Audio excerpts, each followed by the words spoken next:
اللہم صلی علی محمد و آل محمد۔ ایک دفعہ سورہ فاتحہ، 3 دفعہ سورہ توحید پڑھ کر تمام مومنین مومنات مرحومین، اپنے مرحومین، تمام علماء، تمام شہداء اور استاد سبت جعفر کی روح کو پڑھ کر بسم اللہ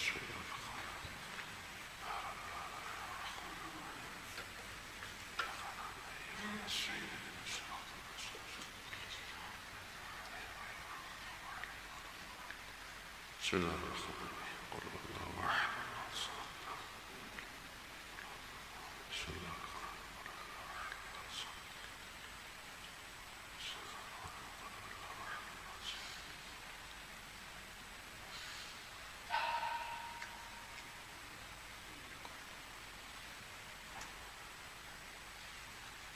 امام زمانہ کی سلامتی کے لیے ایک دفعہ صلوات بھیجتے ہیں۔ اللہم صلی علی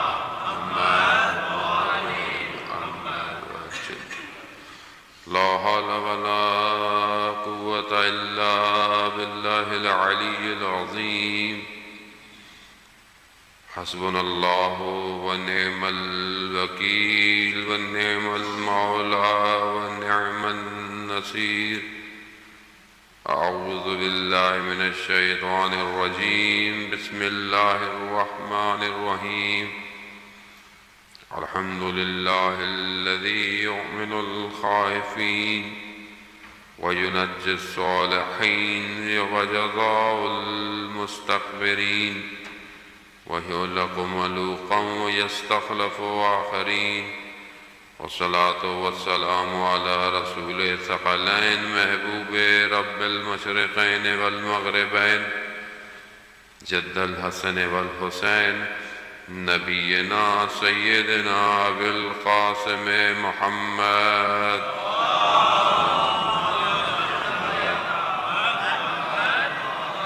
وآلہ الطیبین الطاہرین المعصومین لا سیما بقیت اللہ فی الارضین روحی وارواحنا لتراب مقدم الفدا ولعنت اللہ علی اعدائهم اجمعین من الآن الى قیام یوم الدین بسم اللہ الرحمن الرحیم رب اشرح لی صدری ویسر لی امری واحلل عقدۃ من لسانی یفقہوا قولی اما بعد فقد قال اللہ تعالی فی کتاب الحکیم والقرآن المجید یا ایھا الذین آمنوا اتقوا اللہ وکونوا مع الصادقین صلوات بھیجتے محمد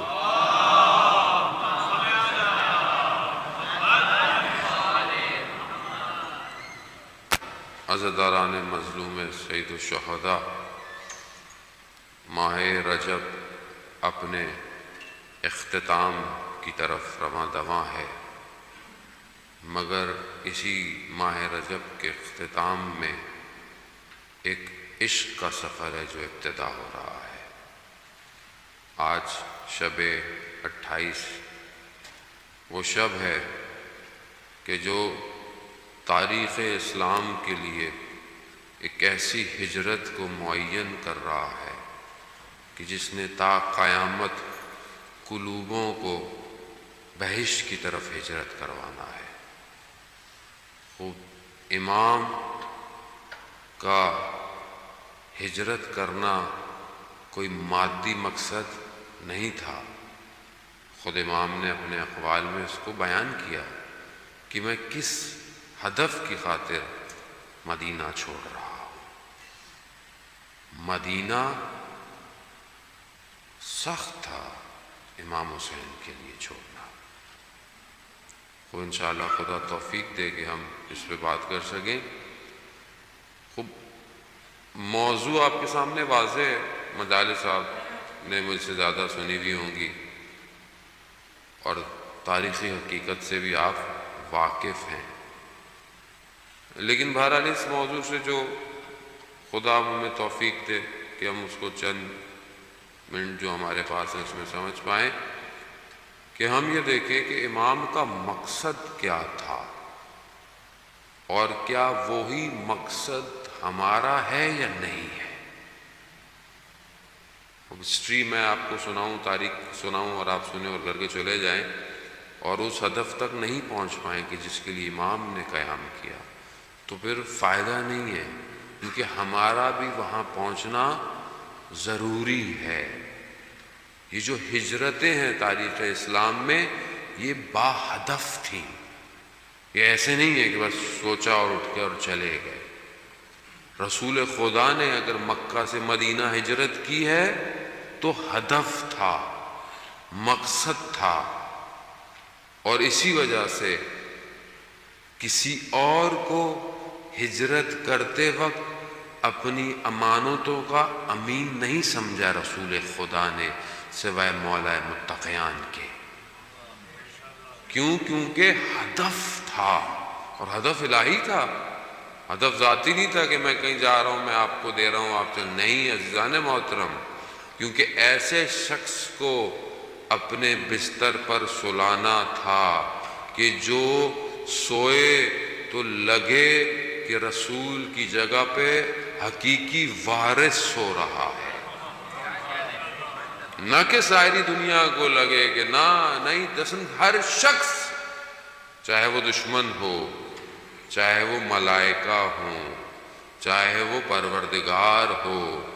اور نیند بھی مولا کائنات کہتے ہیں ایسی آئی کہ جو پھر کبھی نہ آ سکی۔ بستر رسول کا ہے، امانتیں رسول کی ہیں، اور مقصد الہی ہے، ہدف الہی ہونا چاہیے۔ ہدف الہی تھا مولا متقی، کوئی جان کا خوف نہیں کیا۔ باہر میان سے نکلی تلواریں انتظار کر رہی تھیں، مگر علی نے اس رات کو ان تلواروں کو نہیں دیکھا، اس وقت اس اپرچونٹی کو دیکھا کہ جو رسول مجھے دے رہے ہیں۔ یہی وجہ تھی کہ قرآن کی آیتیں پھر نازل ہو گئی کہ کچھ لوگ ایسے ہیں جو اپنے نفسوں کا سودا اللہ کی رضا کے لیے کرتے ہیں۔ اللہ کی رضا کے لیے، یہی تو کہا کہ جنہوں نے اپنے نفسوں کو اللہ کی رضا کے لیے دے دیا، اللہ نے پھر اپنی ساری مرضیاں پھر انہی کو دے دی۔ تو آج گھبرایا مت کریں، جب یہ کہتے ہیں کہ سب مولا کر سکتے ہیں، مولا کر لیں گے، مولا کے اختیار میں ہے۔ خدا نے دیا ہے مولا کے اختیار میں، میں نے، آپ نے تھوڑی دیا ہے مولا کے اختیار میں۔ اختیار ان کا ہے، کمال یہ ہے کہ ہم اپنے آپ کو بھی ان کے اختیار میں دے دیں۔ کمال یہی ہے، ہم بولے میرا بندہ، میرا ماں۔ حال کی حدیث ہے کہ فضائل کی حدیث ہے کہ جب مولا متقیان سو رہے تھے تو پروردگار نے حضرت جبرائیل اور حضرت میکائیل دونوں پر افتخار کیا کہ دیکھو وہ میرا بندہ اپنی جان کو خطرے ڈال کر اپنے محبوب رسول کے لیے بستر پر سو رہا ہے۔ اگر جان مقدم کرنی ہوتی تو کہا دونوں انبیاء سے کہ کیا تم ایک دوسرے پر مقدم کرو کہ میں اس کی خاطر اپنی جان دے دوں؟ تو کہا افتخار کیا، تو حضرت جبرائیل اور میکائیل نیچے آئے۔ اب ان کا اوپر نیچے آنا یہ ہماری سمجھ میں نہیں آتا، کیونکہ ہمارے لیے کوئی چیز اوپر ہے نیچے ہے، ان کے لیے کائنات کس طرح کی ہے یہ ہم نہیں جانتے۔ بہرحال جو بچے نئے بیٹھے ہیں فزکس پڑھتے ہیں، وہ کوانٹم تھیوری اور پیرلل یونیورس جو ہے جب آپ دنیا میں پڑھتے ہیں تو آپ کو خدا کی خدائی ہلکے ہلکے نظر آنا شروع ہو جاتی ہے کہ نظام کائنات کا کیسا ہے۔ تو بہرحال آ کر انہوں نے پروردگار کے آگے پر کہا، مولا، کہا کہ خدا آپ کے اوپر افتخار کر رہا ہے۔ یہ آسان نہیں عزیزان محترم، ہم جملے سنتے اٹھ کے چلے جاتے ہیں۔ پروردگار ہے کائنات کا، کائنات کتنی بڑی ہے؟ یہ جو مادی کائنات ہے اس کو جو ہم تھوڑا بہت ابھی تک ڈھونڈ پائے ہیں، جو ہبل ٹیلیسکوپ اور اس کے علاوہ جو پوری کے پوری کتنی گیلیکسیاں ہیں، اس گیلیکسی کے اندر ہم کہاں ہیں، ہماری گیلیکسی کتنی چھوٹی سی ہے، اس چھوٹے کے اندر پھر ایک دنیا، پھر اس دنیا کے اندر ہم ایک شہر میں، ہم کہاں ہیں اس پورے نظام میں۔ وہ پھر بھی یہ کہتے ہیں کہ ابھی تک ایک ڈاٹ، ایک نقطہ نظر آیا ہے اس مادی کائنات کا۔ 780 میل کے رفتار سے یہ پوری گلیکسی موو کر رہی ہے. کہاں جا رہی ہے؟ کتنی بڑی کائنات ہے. جب اس کو دیکھتا ہے تو بڑا بڑا مفکر اور سائنسدان مجبور ہو جاتا ہے کہ کوئی اس کائنات کا ناظم ہے. اور وہ ناظم جب ایک ذات پر افتخار کر رہا ہو. ایسے نہیں عزیزان محترم کہ پروردگار نے قرآن میں کہا کہ سارے دنیا کے درخت قلم بن جائیں اور سمندروں کی سیاہی 7 انچ جیسے سمندروں کے پانی سیاہیوں میں بدل جائیں تو بھی کلمت اللہ کے فضائل نہیں لکھے جا سکتے. امام کہتے ہیں نحن کلمت اللہ، ہم اللہ کے کلمے ہیں. ان کا ذکر سننے آئے ہیں آپ. کوئی کسی چھوٹی ہستی یا کسی بڑے پریزیڈنٹ یا کسی کوئن یا بادشاہ کے ذکر سننے نہیں آئے ہیں. آپ ان کے ذکر سننے آئے ہیں کہ جو پیدا ہوتے ہیں تو ملائکہ اپنی نجات کے لیے اپنے پروں کو ان کو جھولوں سے مس کرتے ہیں. ان کی یعنی ہم اپنے آپ کو سمجھیں، ہم چھوٹے نہیں ہیں عزیزان محترم. یعنی ملائکہ انتظار کر رہے ہوں جن کے لیے. آپ امام کی رخصتی سننے آئیں، بہرحال ولادت ہیں انشاءاللہ، فضائل ہم اس میں توفیق ہوگی تو بیان کریں گے. یعنی اپنے آپ کو چھوٹا نہ سمجھیں، ہدف بڑا ہونا چاہیے زندگی کا. امام کی اس موومنٹ سے، امام کی اس ہجرت سے ہم کیا لے کے اٹھیں آج؟ یہ مہم ہے. ایک چیز لے کے اٹھیں وہ امپورٹنٹ ہے. امام نے ہجرت کیوں کی امام خود کہہ رہے ہیں کہ میرا ہدف کیا تھا؟ اپنے نانا کی امت کی خاطر میں نکلا ہوں، اس کی اصلاح کی خاطر کہ صحیح ہو، امر بالمعروف کی خاطر. میری زندگی میں اصلاح ہے، میری زندگی میں اپنی اصلاح ہے. میری زندگی میں اگر اپنی اصلاح نہیں ہے تو پھر میں خدا نہ خواستہ امام کے ہدف کے لیے میں اپنا قدم نہیں بڑھا رہا. ہجرت 2 طرح کی ہے. ایک ہجرت مادی ہے، آپ لوگ ماشاءاللہ ہجرت کر کے آئے گئے اپنے گھروں سے، اپنے شہروں سے، اپنے ملکوں سے اٹھ کے آئے. کیوں آئے؟ وہ مادی، یعنی رزق کمانے کے لیے تاکہ اپنے آپ کو کر سکیں، اپنی فیملی کو سپورٹ کر سکیں. خوب اسلام منع نہیں کرتا. اسلام حلال رزق اور نان نفقے کے لیے گھر سے نکلنے کو واجبات کہتا ہے. حتیٰ انسان رزق حلال کی تلاش سے راستے میں مارا جائے تو حق پہ مارا جاتا ہے، واجب ہے، لیکن حلال رزق ہو، حلال کے لیے ہو. لیکن اگر یہ ہجرت ایک نیک کام کے لیے تھی اور اگر واجبات چھٹ جائیں تو یہ مادیت پھر صرف مادیت رہ جائے گی. آج بہت سارے لوگوں نے ہم سے کہتے بھی ہیں، لوگوں نے ہجرتیں کی، یہاں سے نکلے، میں ملکوں کا نام نہیں لوں گا خام خبر، لوگ بعض وقت برا مان جاتے ہیں. ویسٹ چلے گئے، یورپ چلے گئے، ملک چھوڑ دیے. کیوں؟ کیونکہ لائف اچھی ہو سکے، زندگی اچھی ہو سکے، بچوں کو اچھا سپورٹ کر سکے. لیکن جب وہاں گئے تو اس نظام میں ایسے پھنسے کہ خود پھنس گئے، اور جس مقصد کے لیے گئے تھے وہ فوت ہو گیا. مقصد کیا تھا؟ کہ بھی اولاد کو کریں گے، اور اولاد کہاں گئی؟ ایک عالم دین کہتے ہیں میں یورپ کے کسی ملک میں گیا، مجھے پتہ چلا میرا کوئی بہت پرانا جاننے والا تھا، اس کا انتقال ہو گیا. تو میں ان کے ڈھونڈ ڈھانڈ کے دوسرے شہر میں کہیں ان کے گھر پہنچا، اور میں نے ان کے بچوں کے ساتھ کے تعزیت کروں یہ وہ. تو میں نے کہا کہ والد محترم کی قبر کہاں ہے، میں جا کے فاتحہ پڑھ دوں. کہا قبر؟ کہا ہم نے تو باپ کو جلا دیا. کہا جلا دیا؟ کہتا ہاں، وہ ہم دیکھتے تھے یہاں زیادہ تر رہنے والے کچھ لوگ وہ اپنے مردوں کو جلا دیتے تھے، ہم نے جلا دیا۔ کیوں گیا تھا وہ؟ ان بچوں کی تربیت، ان بچوں کو رزق، ان بچوں کو اچھی زندگی۔ مگر کیا کریں گے ایسی زندگی کا جس میں دین نہ رہا؟ صاحب میں تو صبح شام محنت کرتا ہوں، میں یہ کرتا ہوں۔ عزیزان محترم، دال کھا لے آدمی لیکن برکت ہونی چاہیے، برکت چاہیے۔ کم گھنٹے کام کرے لیکن چند گھنٹے اپنی اولاد کو دے۔ اولاد کو دینے کا ٹائم نہیں ہے آج کسی کے پاس۔ آپ اپنے ہدفوں کو بلند کریں، آپ اپنے ٹائم کو یوٹیلائز کر کر اتنا ٹائم نکالیں کہ جس کے لیے آپ محنت کر رہے ہیں۔ میں نے ایک شخص کی وائس نوٹ سنا، بیچارہ جیل کے اندر ہے، مشکل میں ہے، پیسوں میں پھنس گیا کسی ملک میں۔ اس نے اپنے گھر والوں کو بولا جو گھر پراپرٹی میں نے خریدی وہ بیچ کے میرا قرضہ پورا دیں۔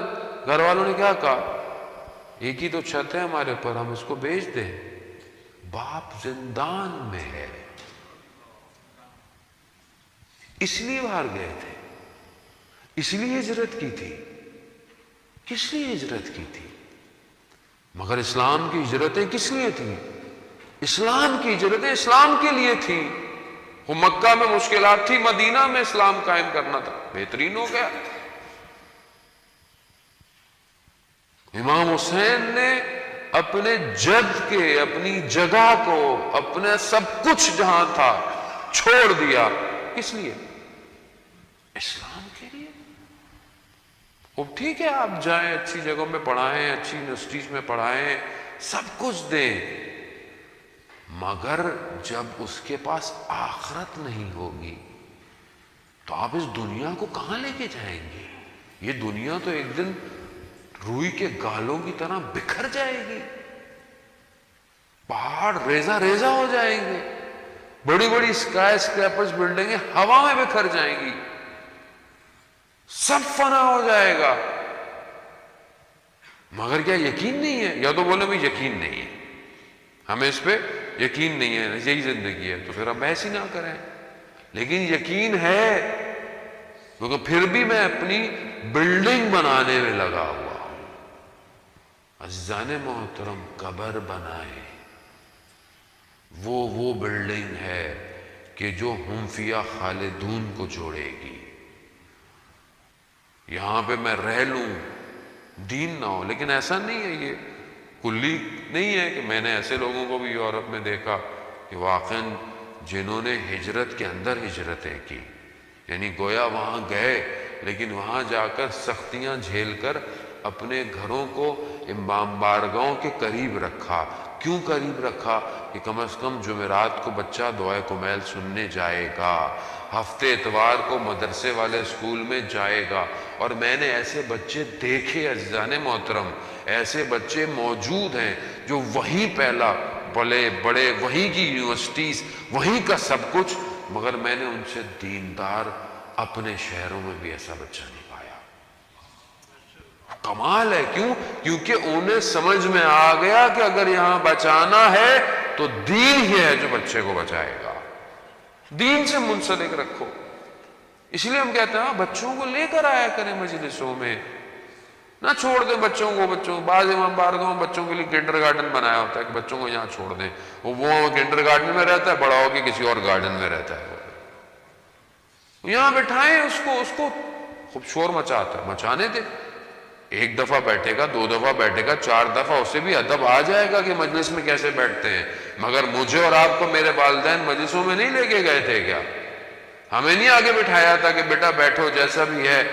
ہمیں تو نہیں پتا تھا، ہمیں تو نہیں پتا ہوتا تھا۔ مجھے یاد ہے میں چھوٹا سا ایک مجلس میں بیٹھا ہوا تھا، میں رو رہا ہوں آگے بیٹھا ہوا، مجھے ذاکر نے اٹھا لیا وہاں سے، نہیں پتا اس کا وہی اٹھانا میرے لیے آج یہاں بیٹھنے کا مناسبت بن گیا۔ اٹھایا اس نے لوگوں کو دکھایا کہ یہ بچہ کیوں رو رہا ہے حسین کے لیے۔ میرا کمال نہیں ہے عزیزان محترم، ماں باپ کا کمال ہے۔ یہ ضروری ہے ذکر کو اور ان ایام کو بتاتے رہیں. ہم لوگ خود متدین لوگ مسلمان لوگ پتہ ہی نہیں ہوتا ہم لوگوں کو تاریخیں گزر جاتی ہیں. ہمارے ہاں جو ہے وہ بعض اوقات تاریخوں میں خوشیاں ہو رہی ہوتی ہیں, بعض ایام میں ہم ایک دوسرے کو برتھ ڈے وش کر رہے ہوتے ہیں. خدا کا خوف کریں کہ شہادت امام ہے. آپ کی میری برتھ ڈے کہاں ہے؟ یہ سال گرا تو سال گرا ہے, یعنی ایک سال گر رہا ہے, اس پہ خوشی نہیں منائیں, اس پہ روئیں کہ کیا کیا میں نے پچھلے سال اور اب میں کیا کر رہا ہوں. مولا متقیان حضرت علی ابن ابی طالب علیہ الصلوۃ والسلام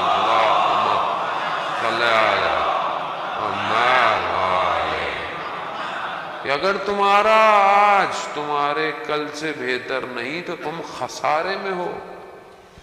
خسارے میں ہوں میں اگر آج میرا کل آج سے بہتر نہیں ہے. فکر نہیں ہے, تفکر نہیں ہے, ذکر نہیں ہے, عبادت نہیں ہے. یہ نہیں کہ آپ صبح شام مصلی پہ بیٹھے رہیں نا, لیکن جتنی بھی عبادت کریں کنسنٹریشن کے ساتھ, تفکر کے ساتھ, چاہے تھوڑی دیر ہو, اور اپنی اطراف کی زندگیوں میں نظر ڈالیں. مشکل میرے ہدف میں ہے, خدا کیا نہیں ہے مشکل, میں مشکل میں ہوں. آغا صاحب میرا کام نہیں چل رہا, میرا کام سلو ہوا ہے, میرے آفس میں یہ مسائل ہو رہے ہیں, میرے گھر میں یہ مشکلات ہو رہی ہیں. عزیزان محترم, کبھی تھوڑی دیر تنہائی میں بیٹھیں, اپنی طرف نگاہ ڈالیں, اپنے اندر نگاہ ڈالیں. آپ کو خود اپنی گراہیں نظر آنا شروع ہو جائیں گی, کیونکہ ہم اپنی طرف نہیں دیکھتے, ہم سب باہر دیکھ رہے ہیں. اس نے ایسا کیا, وہ ایسا کرتا ہے, وہ ایسا ہے, یہ ایسا ہے. اور جو تھوڑا بہت ہمیں تنہائی کا ٹائم ملتا ہے وہی ہم ٹی وی دیکھتے رہتے ہیں, اور ہمارے ٹی وی میں کیا دکھاتے رہتے ہیں, وہ ہمیں تو گھمائے جا رہے ہیں بار بار. ہم تو ذہنی طور پر فقیر ہو گئے اور ہمارے پاکستانی ٹی ویوں کے اینکر جو ہے وہ کروڑ پتی ہو گئے. ہم سے دیکھ رہے ہیں, ہمارا شعور ہی نہیں ہے. ہم اپنے شعور کو بلند کریں. عزیزان محترم, اس امام کے ماننے والے ہیں کہ جس نے اپنا سب کچھ خدا کی توحید کے لیے قربان کیا تھا, جس کی نگاہیں عرش پر تھی, جس کے لیے عرش پر لکھا ہوا تھا ان الحسین مصباح الہدی و سفینۃ النجات. عرش پہ لکھا ہوا ہے, اور میں خاک میں اپنے آپ کو ڈھونڈ رہا ہوں. بلند کریں اپنی سوچوں کو. ہدف مہم ہے. میری زندگی کا ہدف کیا ہے؟ میں کیوں پیدا ہوا ہوں؟ میں کیوں یہ کام کرتا ہوں؟ میں کیوں پڑھ رہا ہوں؟ پتہ ہونا چاہیے مجھے, تاکہ میں اسی کے اندر سے اپنے زاویے نکالوں. خاص طور پہ جوانوں کے لیے یہ سب کچھ بغیر ہدف کی زندگی گزر رہی ہے, مقصد نہیں ہے زندگی کا. کیسے ہو سکتا ہے کہ جب پروردگار کہتا ہے کہ میں نے پتوں کو بھی بغیر مقصد کے خلق نہیں کیا, تو اشرف المخلوقات بغیر ہدف کے خلق ہوگی؟ میرا بھی تو کوئی مقصد ہوگا. عزیزان محترم, اسی توجہ نے تو ہلایا میرے جیسے خاک میں پڑے ہوئے شخص کو کہ تمہاری زندگی کا کیا ہدف ہے. یہی ہے کہ صبح جاؤ نوکری کرو, شام کو گھر آؤ, واپس آؤ, پھر گھومو. تو میرے ایک دوست تھے, وہ شاعر تھے, آرٹسٹ تھے, کہنے لگے کہ یار یہ بھی کوئی ہدف ہے زندگی کا؟ بندہ صبح جائے شام کو واپس آ جائے. کوئی تو کام ایسا ہو کہ انسان توجہات کے ساتھ, کوئی تو ذرہ ہم بھی اس پتھر کے بے شک چھوٹے سے ذرے کی طرح بنے کہ جب وہ ثاقب جھیل کے اوپر گرایا جاتا ہے تو اپنے حدود میں وائبریشن پیدا کرتا ہے. اتنا تو بنوں میں کہ جس معاشرے میں ہوں تھوڑی تو وائبریشن پیدا کروں میں معاشرے کے اندر. لیکن اس کے لیے جب تک میرا ہدف بلند نہیں ہوگا, جب تک میری روح بزرگ نہیں ہوگی. جنان محترم, ایک ہجرت مادی ہے, ایک ہجرت مانوی ہے. ایک مانوی ہجرت فزیکلی جانے سے نہیں ہوتی ہے, باطن کے ٹریول کرنے سے ہوتی ہے. میں باطنی طور پر کیسا تھا. اتنی مجلسیں سننے کے بعد اب میرے باطن میں کتنا فرق پڑا ہے. خوب اس ہجرت کو کریں, اس ہجرت کو کوئی نہیں روک رہا آپ کو. آپ کو معنویت کو تو کسی نے نہیں پکڑا ہوا. آپ کو سڑکوں پہ سگنل آپ کو روک دیتا ہے کہ ابھی سگنل کو لے گا, ٹریفک ہے, رش ہے, لیکن آپ کے معنویت کو تو کوئی نہیں روک رہا.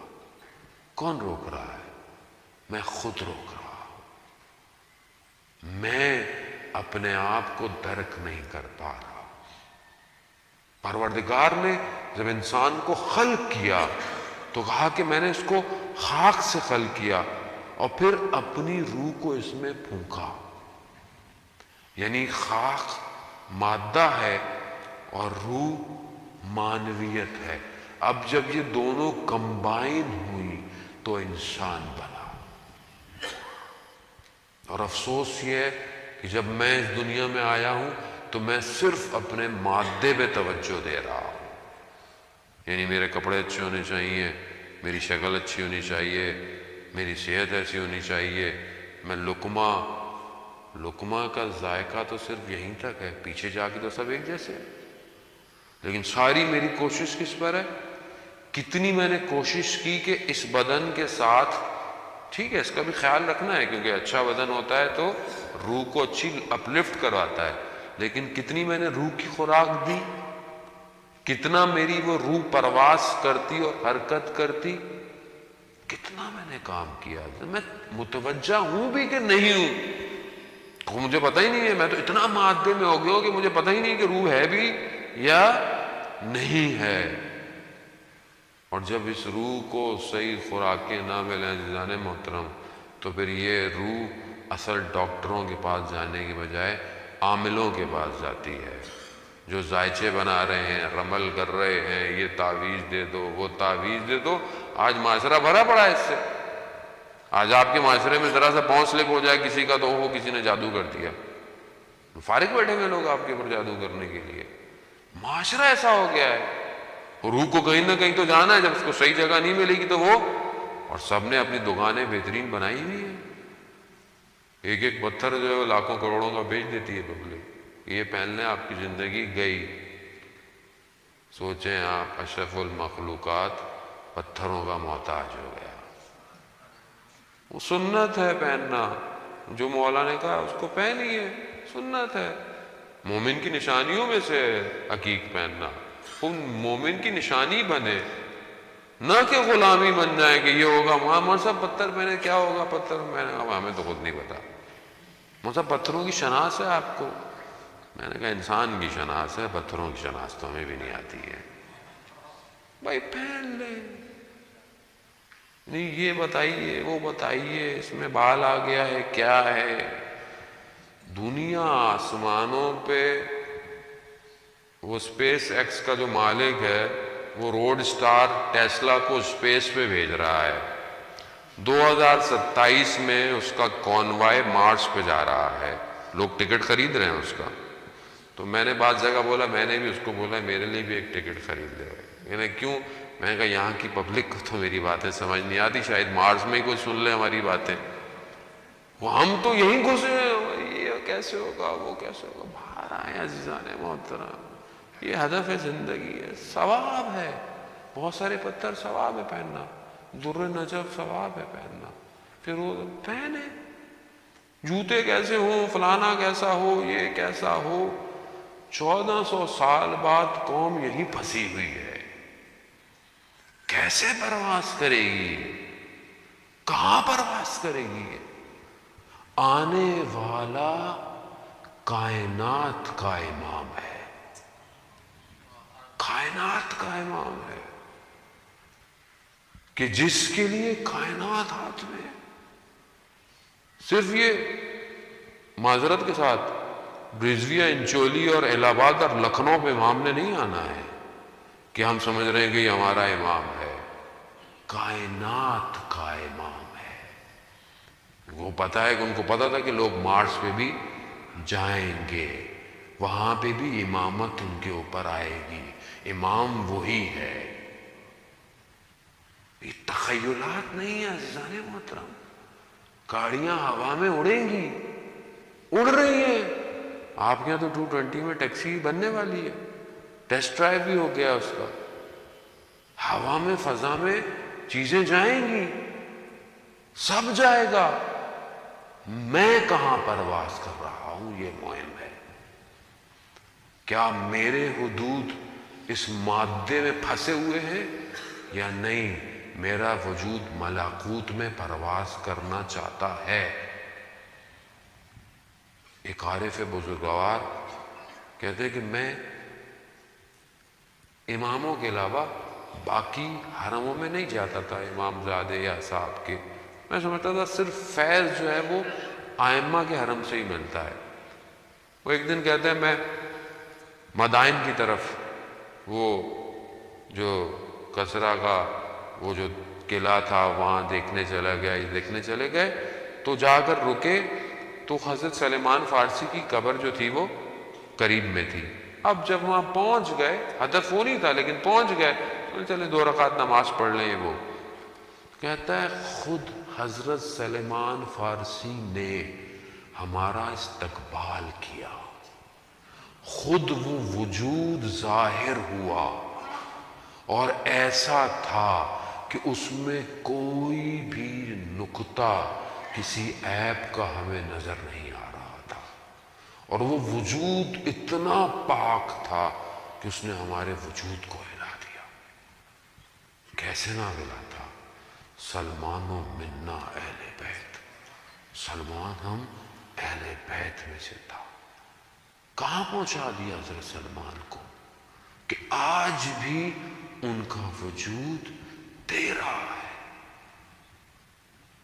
علامہ طباطبائی کہ آپ کی صلوات ان کے درجات میں اضافہ فرمائے.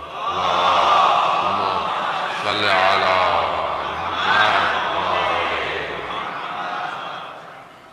خوب موضوع ذہن میں رکھیے گا، مانوی ہجرت.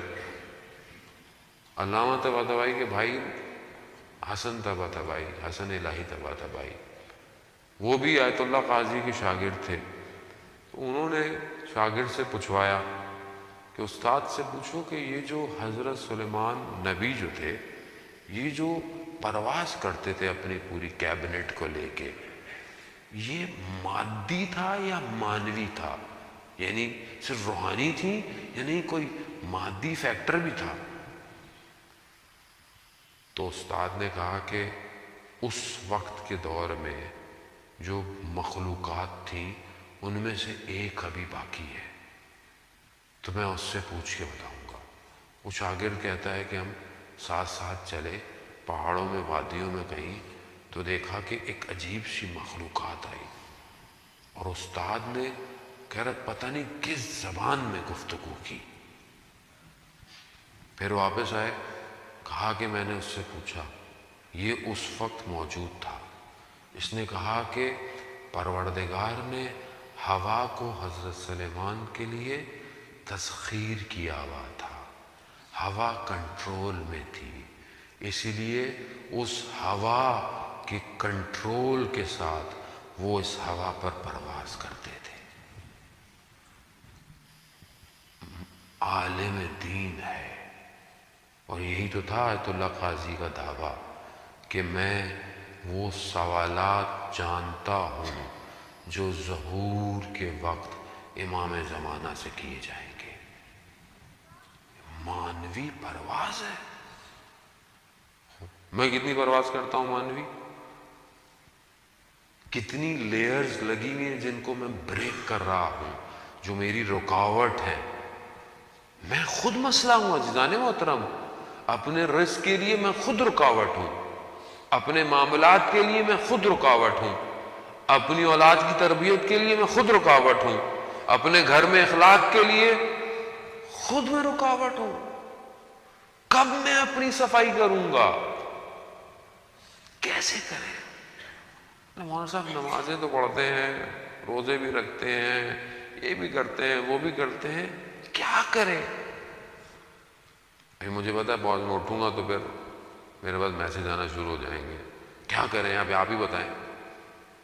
ظاہر ہے ہم ہی بتائیں گے، اور کون بتائے گا؟ اگر ہم نہیں بتائیں گے تو ایک جگہ مجلس پڑھنے کا 13 مجلسیں پڑھنی تھی، پہلی مجلس میں ہم نے بولا کہ کچھ سوال کے جواب ہیں ہم یہ بتائیں گے، لیکن ہر روز آنا پڑے گا، اور پبلک ہر روز آتی رہی. ہم نے بولا آخری دن بتائیں گے. آخری دن بہت مجمع رش پڑ گیا. بہرحال وہ تو ہم نے جو بھی ان کو بتایا نہیں بتایا، لیکن ذہن کو کہ بھائی سوالوں کے جواب آپ کے اپنے پاس ہیں. میں آپ کو نہیں بہتر جانتا، آپ خود اپنے آپ کو بہتر جانتے ہیں. آپ بہتر جانتے ہیں آپ کی مشکل کیا ہے. میرا ہدف صرف نشاندہی کرنا ہے. میں صرف نشاندہی کر سکتا ہوں کہ یہ مشکل کو خود ڈھونڈیں. خوب آئیے دیکھیے خدا کیا چاہتا ہے اس ہدف تک پہنچنے کے لیے. صلوات بھیج دیں محمد وعلی محمد.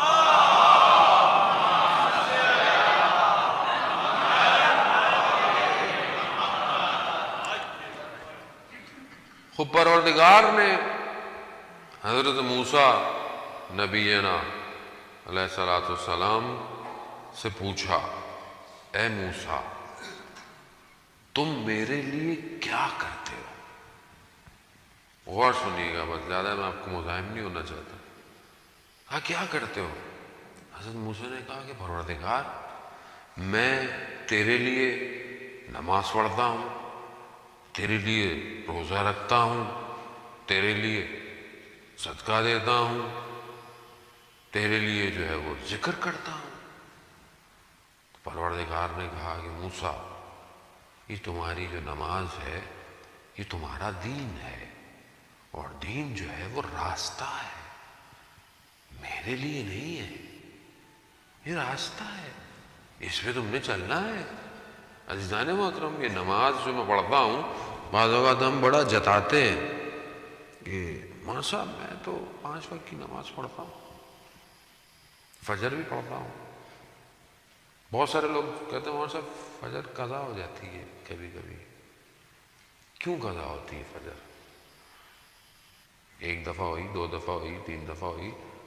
اب اگر آپ ایک روڈ پہ جا رہے ہوں اور ہر دفعہ آپ کو کیمرے کی لائٹیں پڑتی رہیں تو تیسری دفعہ تو آپ کو برابر والا بولے گا بھائی جب پتہ ہے یہاں لائٹ پڑنی ہے تو گاڑی ہلکی کر لو. گاڑی ہلکی کرتا ہوں کہ نہیں کرتا؟ یا گزرنا چھوڑ دیتا ہوں میں وہاں سے، بھائی یہاں سے نہیں جانا، یہاں کے کیمرے بڑے خطرناک ہیں.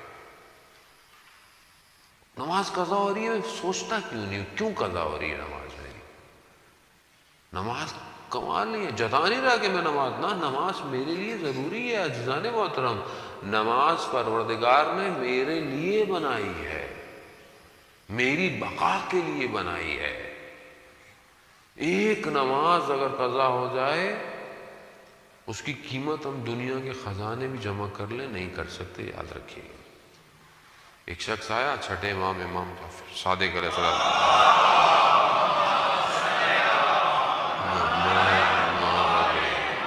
امام کی خدمت میں آیا کہ مولا میں سفر پہ تجارت پہ جانا چاہتا ہوں، استخارہ دیکھیں. استخارہ برا آیا، بد آیا.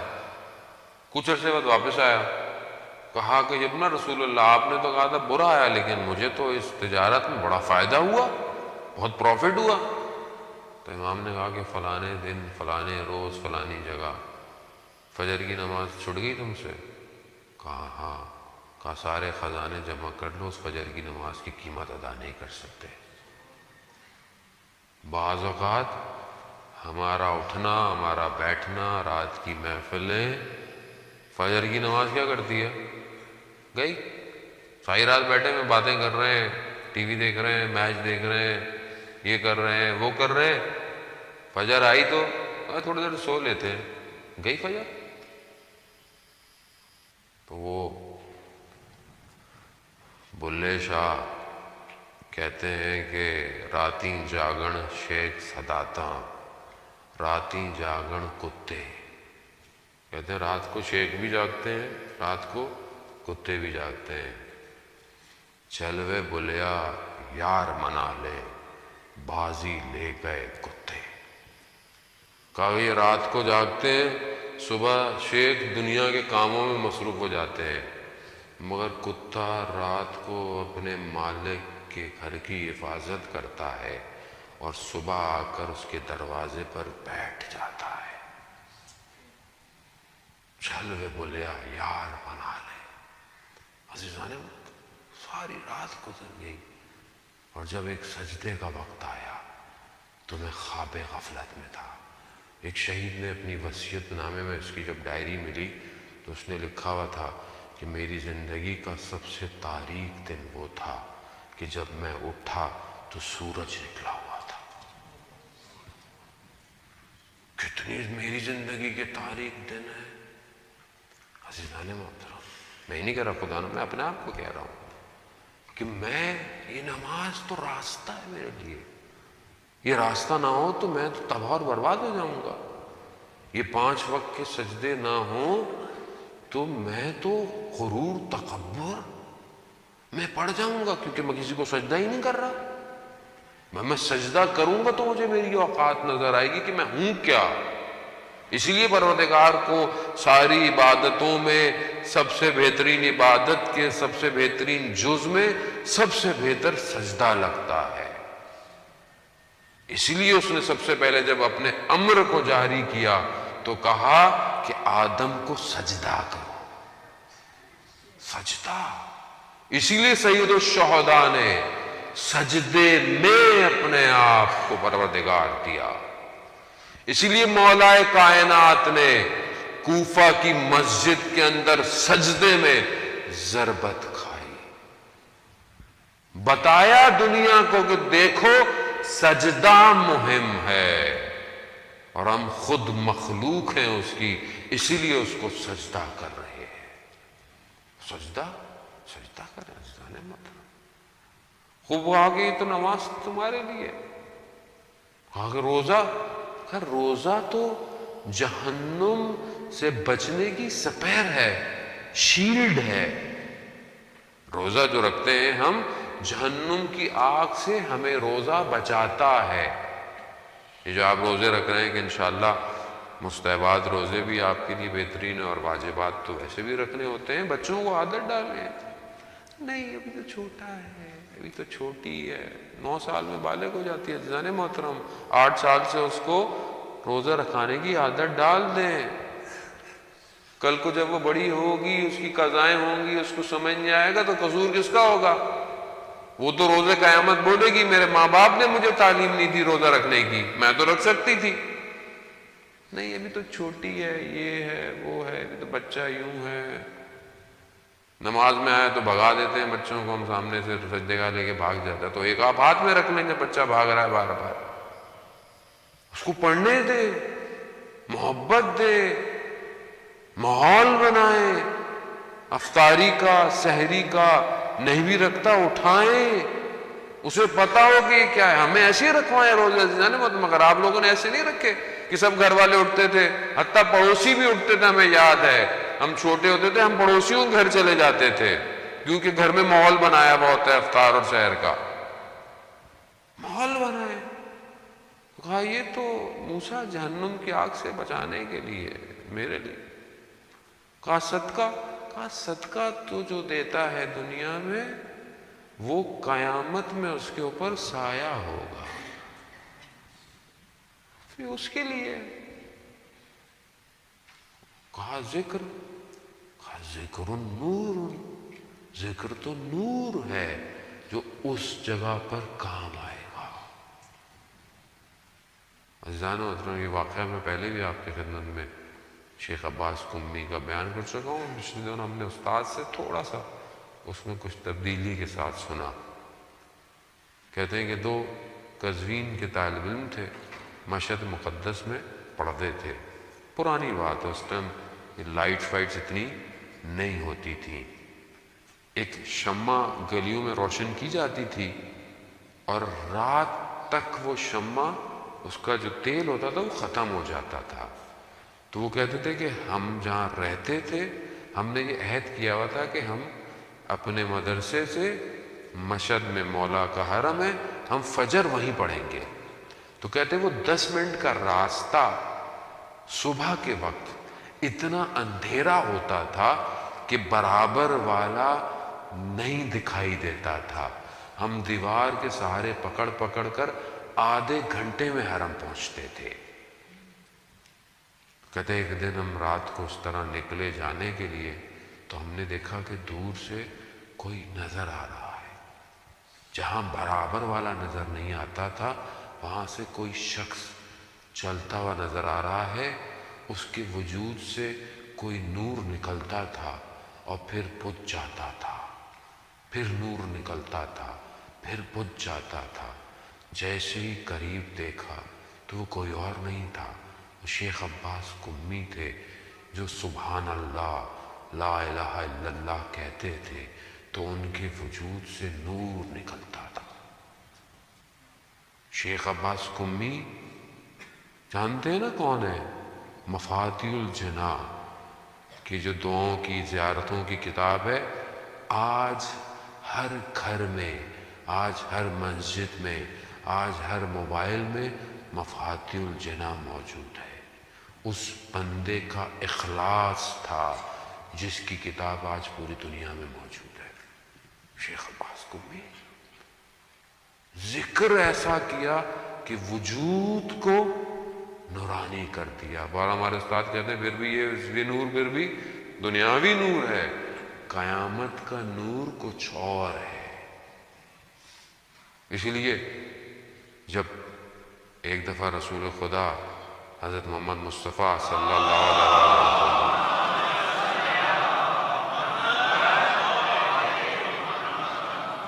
جب اپنی بیٹی کے گھر آئے تو دیکھا بیٹی بڑی پریشان ہے، حضرت سیدہ پریشان ہے۔ کہا بیٹی کیوں پریشان ہو؟ کہا بابا مجھے قیامت کے منظر نے پریشان کیا ہوا ہے کہ جب سب عریاں ہوں گے، لباس نہیں ہوں گے، مجھے اس وقت نے بہت پریشان کیا ہوا ہے۔ تو ایسے میں روایت میں ہے کہ حضرت جبرائیل آئے اور کہا رسول خدا کو کہ فاطمہ سے کہیے کہ ہم ان کے چاہنے والوں کو نور کے حلیوں کے اندر وجود دیں گے، جس نور میں وہ قیامت میں راستوں کو طے کریں گے۔ عزیزان محترم، یہ ہمارا کمال نہیں ہے، یہ اس در کا کمال ہے کہ بی بی کی ناراضگی کو پروردگار بھی نہیں برداشت کر رہا۔ نہ جانے اس وقت امت نے کیسے ناراض کر دیا بی بی کو۔ اللہ اکبر۔ عزیزان محترم، حدیث آگے بڑھی تو حضرت موسیٰ کہنے لگے پروردگار پھر میں کیا کروں، خود ہی میری رہنمائی کر، یہ سب تو ہے تو تیرے لیے کیا کروں میں؟ تو پروردگار نے فرمایا اے موسیٰ کیا کبھی کسی سے میری خاطر محبت کی ہے؟ کہا کہ میری خاطر محبت کرو اور میری ہی خاطر دشمنی کرو۔ مقصد پروردگار ہے، یعنی اگر کسی سے محبت کر رہے ہیں تو کیوں کر رہے ہیں؟ پروردگار تیری خاطر۔ مولا متقیان نے اپنے 2 فرزندوں کو کہا کہ بیٹا میں تم دونوں سے بہت محبت کرتا ہوں۔ کہا بابا آپ ہم سے محبت، خدا سے محبت؟ کہا نہیں بیٹا، اسی محبت کے طول میں تمہاری محبتیں ہیں، اسی محبت کی خاطر تمہاری محبتیں ہیں۔ آپ اپنی اولاد سے محبت کرتے ہیں کیوں؟ پروردگار تیری خاطر۔ میری بہنیں، میری مائیں اگر گھر میں کام کر رہی ہیں، اپنے شوہر کا، اپنے ماں باپ کی خدمت کر رہی ہیں، کس لیے؟ کہیں پروردگار تیری خاطر کر رہی ہوں۔ تو دیکھیں ہر چیز اس رب کی خاطر جب ہونا شروع ہو جائے گی تو زندگی خود بخود باہدف ہو جائے گی۔ یہ ہے مانوی ہجرت کہ سب کچھ تیرے لیے ہے، کسی کے لیے نہیں ہو۔ ایک عارف بہت بڑے عرفان نظری پہ تھے، ان کو اس وقت کے دور کے حاکم نے اصفہان سے بلا لیا اور مدرسہ کھول دیا۔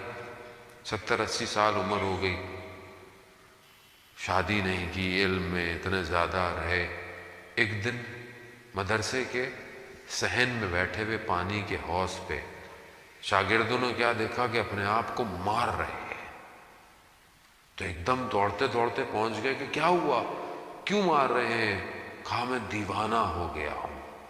کہا نہیں، آپ کو اگر آپ کی اولاد نہیں ہے، ہم آپ کی اولاد ہیں، آپ کے پاس یہ نہیں ہے، ہم سب کچھ ہیں، مگر آپ دیوانے نہیں ہیں، دیوانہ ایسا نہیں ہوتا۔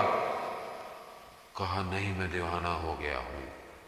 کہا میں نے ابھی یہ بیٹھ کے سوچا کہ کون سی چیز ہے جس کی میرے دل میں محبت ہے، تو میں نے دیکھا نہ مجھے شہرت سے محبت تھی، نہ مجھے شہرت سے محبت ہے، نہ مجھے مال و دولت سے محبت تھی، نہ میری اولاد نے مجھے کسی اور چیز سے محبت تھی۔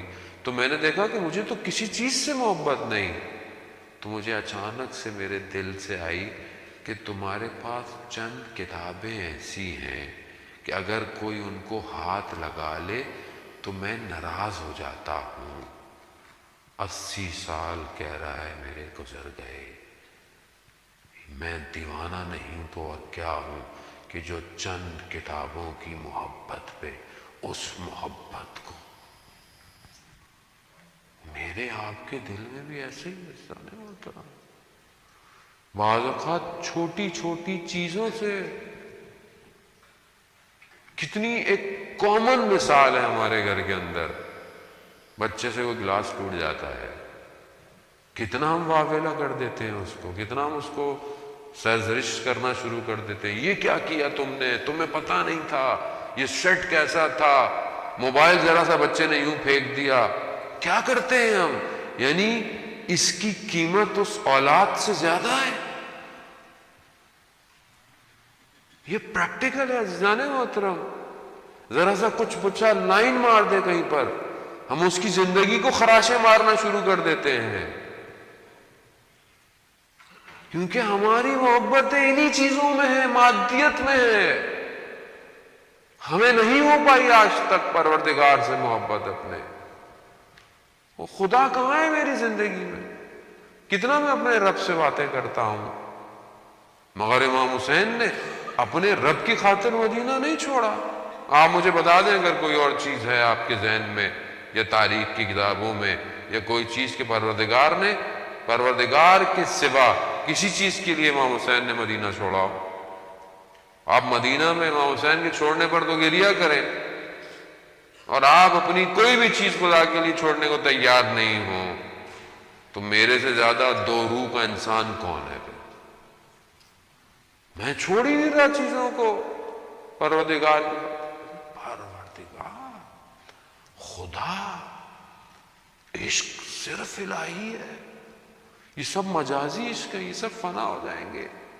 اس لیے تو عرفہ جو تمثیل بیان کرتے ہیں لیلا اور مجنوں کی، کہ جب لیلا مر رہی تھی تو اس نے اپنی ماں کو بولا کہ مجنوں آئے میری قبر پہ تو اسے کہنا کہ اس سے محبت کرے کہ جس کے چہرے نے کبھی مرجھانا نہیں ہے۔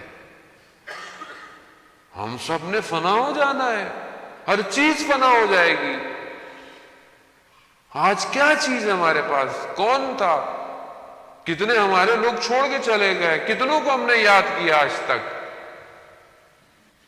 سلام ہو میرا امام پر کہ جو نہج البلاغہ میں ارشاد فرماتا ہے کہ تعجب ہوتا ہے مجھے انسان پر کہ ساری اپنی زندگی کی صحت پیسہ کمانے میں خرچ کر دیتا ہے، اور پھر اسی پیسے کو اپنی صحت کو بچانے میں خرچ کر دیتا ہے، اور زندہ ایسے رہ رہا ہے جیسے کبھی اس نے مرنا ہی نہیں ہے، اور جب مرتا ہے تو ایسا تھا جیسے کبھی زندہ ہی نہیں تھا۔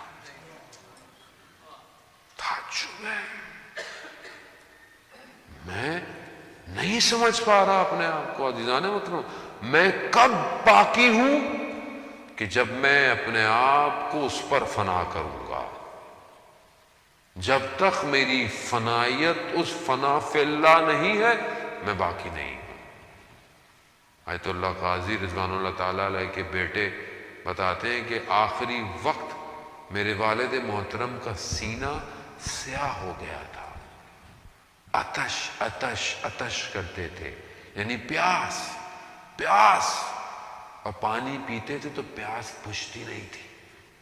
کہا کہ جب دنیا سے گئے تو اصل لقا اللہ ہوا اور وہ پیاس بجھ گئی۔ میں کتنا انتظار میں ہوں کہ پروردگار میں تجھ سے ملاقات کرنا چاہتا ہوں۔ میں کتنی مقصد انسان کیا ہے؟ وَمَا خَلَقْتُ الْجِنَّ وَالْإِنسَ إِلَّا لِيَعْبُدُونِ، کہ میں نے انسان اور جن کو خلق ہی نہیں کیا مگر سوائے اپنی عبادت کے۔ عبادت کیا ہے؟ بندگی ہے، عبودیت ہے۔ میرے بندے بنو، میرے غلام بنو، نہ کہ اپنے نفس کے خواہشات کے، نہ سٹیٹس کے، شہرت کے، گاڑی کے، گھر کے، موبائلوں کے غلام بنو، میرے غلام بنو۔ میں کتنا غلام ہوں اپنے پروردگار کا، اور میں مولا کا ماننے والا ہوں، مگر میں نے آج تک مناجات امیر المومنین کھولی بھی نہیں ہوگی کہ جس میں میرا مولا کہہ رہا ہے مولا یا مولا انت المولا وَأَنَا الْعَبْدُ وَهَلْ يَرَمُ الْعَبْدَ إِلَى الْمَوْلَى، اے میرے مولا تو میرا مولا ہے، تو میرا مالک ہے، میں تیرا بندہ ہوں، مگر کیا تو رحم نہیں کرے گا جبکہ تو میرا مولا اور میں تیرا بندہ ہوں۔ مولا یا مولا انت الرازق انا المرزوق وَهَلْ يَرَمُ الْمَرْزُوقَ إِلَى الرَّازِقِ، تو رازق ہے، میں مرزوق ہوں، رزق چاہنے والا ہوں، مگر کیا تو رحم نہیں کرے گا جبکہ تو رازق ہے۔ عزیزان محترم، وقت نکالیں اپنے لیے، اس مانوی ہجرت کے سفر کو شروع کریں، ورنہ دیر ہو جائے گی۔ اور وہ جو آنے والا ہے وہ آپ سے آپ کی مانوی ہجرت مانگ رہا ہے۔ ایسے نہیں مدینہ چھوڑا امام حسین نے، سخت تھا امام حسین کے لیے مدینہ چھوڑنا۔ وہ مدینہ کہ جس میں امام حسین کو رسول اپنے کاندھوں پہ بٹھاتے تھے، وہ مدینہ کہ جس پر امام حسین اگر ذرا سا گرتے تھے تو رسول خدا خطبہ چھوڑ دیتے تھے، وہ مدینہ کہ جس میں رسول خدا سجدے میں اور امام حسین آ کر سجدے پر بیٹھ جاتے تھے تو وہی آتی تھی ذکر کو طلوع نہیں کر دو۔ کیا وجہ تھی؟ رسول خدا دنیا کو حسین کی عظمت دکھانا چاہتے تھے۔ موروثی حسین کو اس کے نانا کے شہر سے نکلنا پڑ گیا۔ یہ میرے آپ کے لیے سننا عزیزان محترم بڑا آسان ہے، تاریخ بتاتی ہے کہ کس طرح امام حسین علیہ السلام نے مدینہ چھوڑا ہے۔ کئی دفعہ اپنے نانا کے روزے پر گئے، اللہ اکبر، نہیں ہم تو پڑھ نہیں سکتے، نہ جانے کس طرح اپنے آپ کو اپنے نانا کی قبر پہ گرایا حسین نے، اور کیا کہا ہوگا،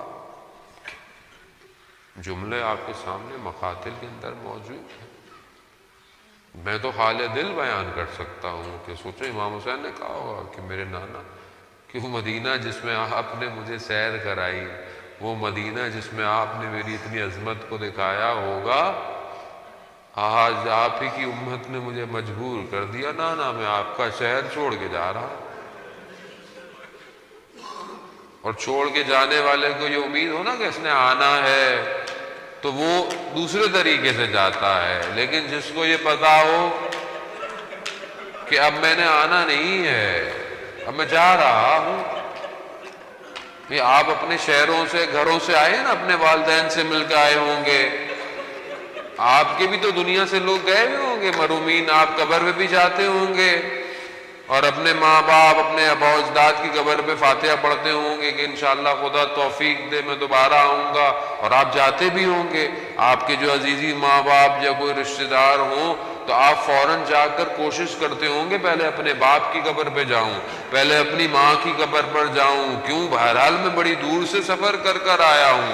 عزیزان محترم، آپ کو تو امید ہے، مگر میرے حسین کو یہ امید نہیں، قطعی یقین تھا کہ میں نے اب واپس نہیں آنا۔ تبھی تو روایتوں میں ہے کہ کئی دفعہ جانا ہوا اور اتنا گریہ کیا کہ غش کھا کر گر گئے۔ اللہ اکبر، اللہ اکبر، کس طرح میرے مولا اپنے نانا سے جدا۔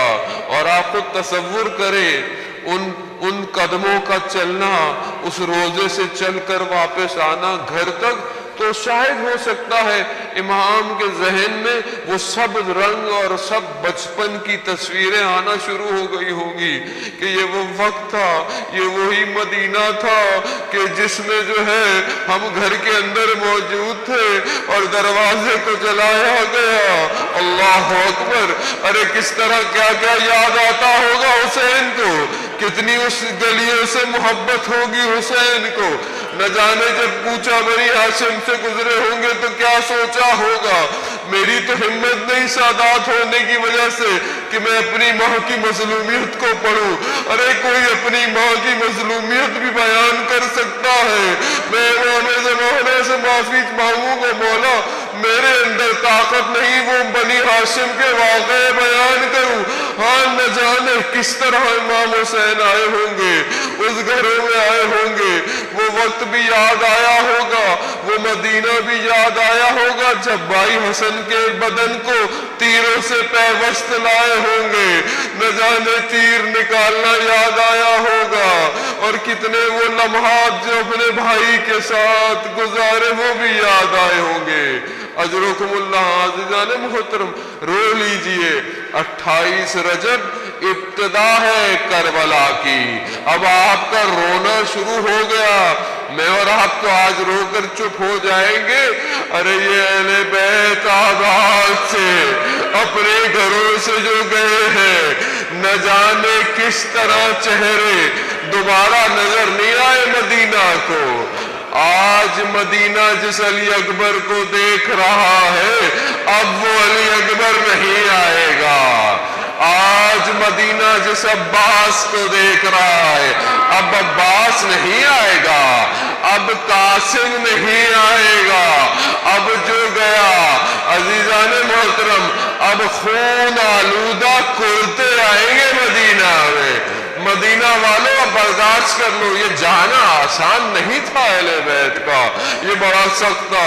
عزیزان محترم، میں مفصل نہیں پڑھ سکتا، میں تیزی سے منازلوں کو طے کرتا ہوں۔ نہ جانے امام حسین آئے ہوں گے، کیا کیا کہا ہوگا، کس کس کو سمجھایا ہوگا، کس کس کو چھوڑ کر جا رہے ہوں گے، چھوڑنے والوں کو کتنا غم ہوگا، جانے والوں کو کتنی بے چینی ہوگی۔ کس طرح کاروان تیار ہوا، کاروان تیار ہوا، اماریاں لگی، اب ایک کو سوار کرایا جا رہا ہے، ایک ایک سوار ہو رہا ہے۔ میرا سلام ہو اس ثانیہ زہرا پر کہ جس کو اماری پر سوار کرنے کے لیے ایک طرف عباس ہے، ایک طرف علی اکبر ہے۔ نہ جانے کس طرح اپنی پھوپھی کو چلایا ہوگا، شان سے سوار کیا ہوگا، کس شان و شوکت سے میری بیبیاں محمل میں بیٹھی ہوں گی، کتنا پردے کا انتظام ہوگا، شب کی تاریکی ہوگی کہ کوئی دیکھ نہ لے ان سادانیوں کو، کوئی اس اہل بیت کی خواتین کو دیکھ نہ لے۔ نہ جانے کس شوق سے ارے چھوٹے چھوٹے بچے کاروان میں سوار ہوئے ہوں گے کہ نہ جانے ہم کہاں جا رہے ہیں۔ کتنی خوشی ہوگی بعض کو کہ ہم شاید کہیں اور جا رہے ہیں، شاید کوئی اور اچھی جگہ ہوگی۔ مدینے والے تو جفا کر رہے ہیں، مدینے والے تو ظلم کر رہے ہیں۔ یقیناً بابا حسین کو جنہوں نے خط لکھے ہیں انہوں نے ہمارا بڑا اچھا انتظام کیا ہوگا، وہاں ہمارا بڑا خیال رکھا جائے گا، وہاں ہمیں پانی بھی ملے گا، وہاں ہمیں کھانا بھی ملے گا۔ آزاداروں یہ تو بچے تھے نا، ان بچوں کو کیا پتا، ارے ان بچوں کو تو عاشورہ کے بعد پتا چلا، ارے ہمیں کس نے بلایا تھا اور کیوں بلایا، ارے لٹ گیا کاروان۔ ارے اب وہ جو شان و شوکت کی سواریاں، 28 رجب کو کاروان کا چڑھنا اور 11 محرم کو کاروان کا چڑھنا، اب کوئی کھڑا ہوا نہیں ہے کہ جو میری بیوی کو سوار کر دے۔ میری بیوی نے ادھر ادھر دیکھا تو ہوگا نا کہ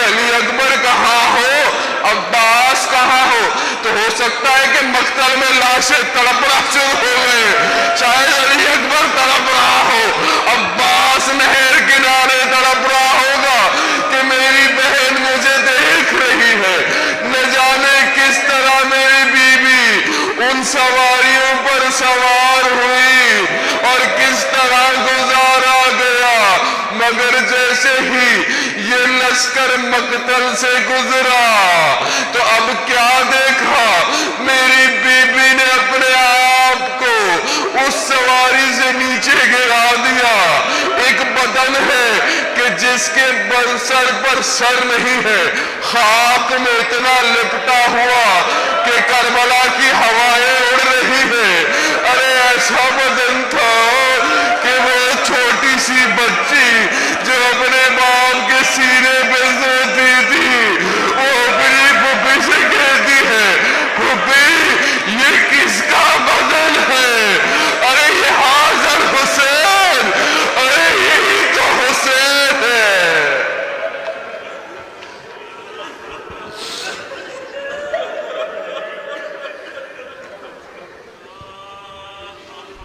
حضرکم اللہ.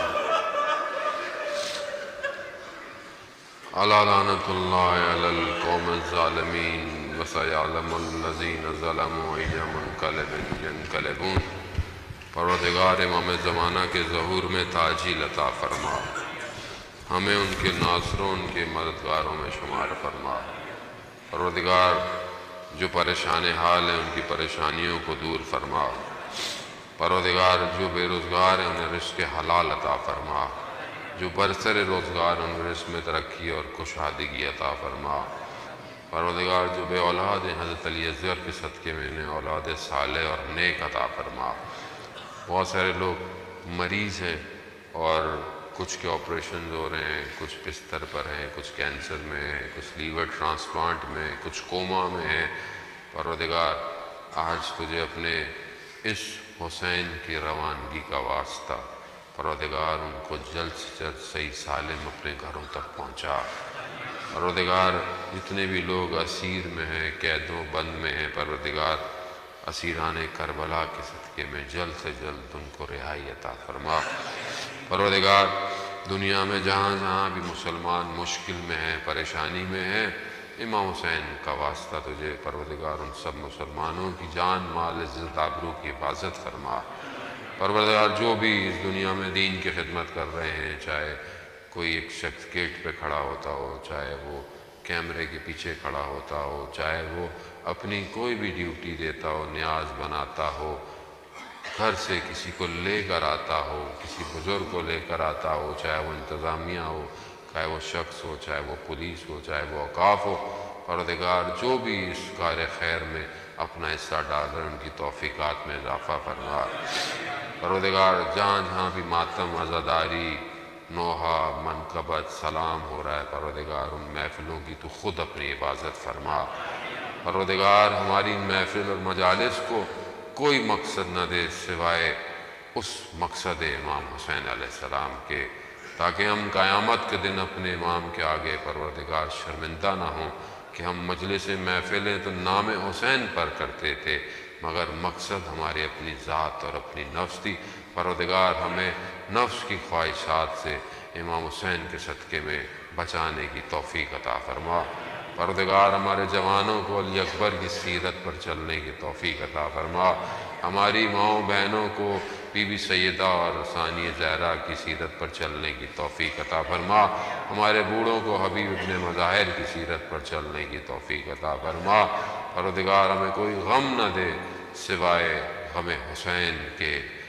پروردگار ہمیں زیادہ سے زیادہ ائمہ کی زیارات, حج اور عمرہ کرنے کی توفیق عطا فرما. پروردگار جو بھی حاضرین مجلس اپنی جائز خواہشات کو لائے ہیں, ان تیرے محبوب کے دروں کا واسطہ, اس امام حسین کا واسطہ کہ جس کی کشتی, جس کی نجات کی کشتی تمام کشتیوں میں سب سے تیز کشتی ہے, اس نجات کی کشتی کا واسطہ ان سب کی حاجات کو آج کی شب اپنی بارگاہ میں قبول اور مقبول فرما. آخر میں ایک دفعہ سورہ فاتحہ پڑھ کر تمام مومنین مومنات معرومین، اپنے معرومین، تمام علماء، تمام مراجع، تمام شہداء، اور یہ سیانی فیملی کے ممبرز کو، مرحوم محمد سبطین مرزا ابن مرزا دلاور حسین کو، مرحوم رضا حسین ابن سلیمان سمانی، اور ہمارے انتظامیہ شاگر بھائی کے والد اور صابر بھائی کے والد، اور جو بھی انتظامیہ میں خاص طور پہ کام کر رہے ہیں، ان سب کے مرحومین کو اپنے مدد رکھتے ہوئے استاد سبت جعفر کی روح کو پڑھ کر بخش دیں۔ بسم اللہ الرحمن الرحیم، الحمدللہ رب العالمین، الرحمن الرحیم، مالک یوم الدین، ایاک نعبد و ایاک نستعین، اہدنا الصراط